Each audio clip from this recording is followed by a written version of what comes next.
খুবই মজার আলু দিয়ে গরুর মাংস যেভাবে রান্না করবেন, প্রথমে কড়াইতে তেল গরম করে তাতে পেঁয়াজ এবং গোটা মশলাগুলো দিয়ে একটু ভেজে নিয়ে তারপর আদা রসুনের পেস্ট দিয়ে খুব ভালোভাবে এটাকে ভেজে নিতে হবে যতক্ষণ পর্যন্ত কাঁচা গন্ধ না যায়।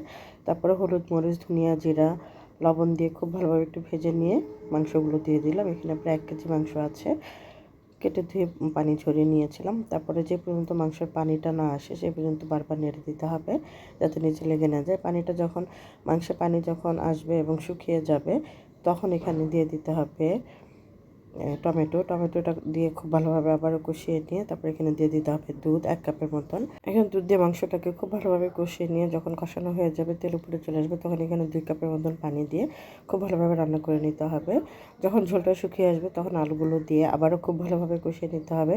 খুব ভালোভাবে যখন কষানো হয়ে গেল তখন আবার আমি এখানে 2 থেকে 3 কাপের মতন পানি দিয়ে দিলাম। খুব ভালোভাবে রান্না করে নিয়ে ঝোলটা যখন শুকিয়ে আসবে, কাঁচামরিচ, টেস্ট অনুযায়ী লবণ এবং জিরা গুঁড়ি দিয়ে নামিয়ে পরিবেশন করুন। খুবই মজার গরুর মাংস।